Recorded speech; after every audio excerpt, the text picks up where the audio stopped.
Согушка бардыңыз, барасыз? Жоқ, барбайм.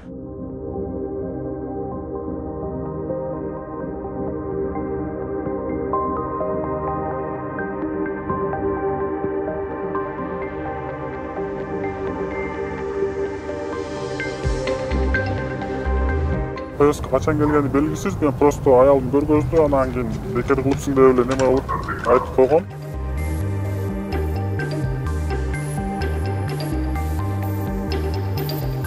Военкоматка бардым, ушундай деп эле түшүндүрүп айттым.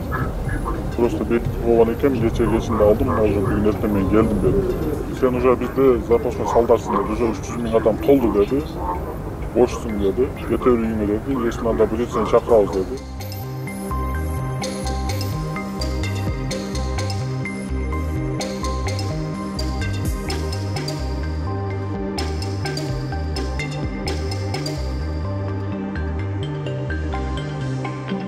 Бир эле өзүм кылган ошибкам ошол булардын канттагы военный частьта служба кылган болуп калып атат да. Ошол жактан бизге российский печать басылып калган. Жаран болбосок деле эми силер ошо военный частьта неме кыласың, сен вид на жительствоң бар, биз сени алып кеткенге укугубуз бар деген нерсе да, алчы.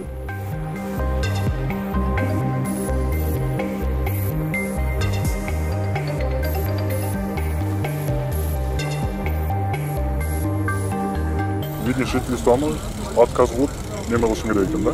Какой-то мелкий неме кылыш керек экен да. Гражданствоч, ошондо отказ болот экен. Ал нерсе сиз өзүңүз барып отказ кылсаңыз, ал нерсе болбойт экен. Кичинекей эле мелкий эле гражданство кылайын деп атам, ачып эле сөз светофордун кызыл жарагын өтүп кетсемби же бирденке кылсам деп эле. Ошенткенде, если ДПСниктер кармаса, штраф жазат мага. Алардын базасына түшөт, уже менин немем брака чыгат.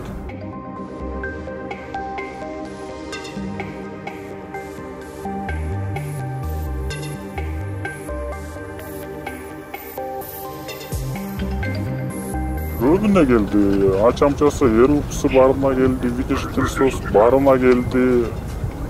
Ошондой болуп көбүнө келди. Менин тааныштарым сурасам бизге деле келген деп, биз деле барсак ошондой толуп калды деген, ошо ойдон жүрөбүз деп атат. Эми билбейм, Кудай билет, качан чакырып калат, качан неме болуп калат.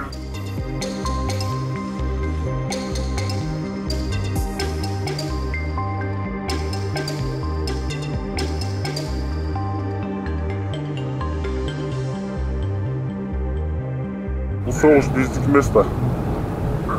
Россияныкы да. Аралашкым да келбейт, баргым да келбейт, башымды оруткум келбейт да булардын эмесине.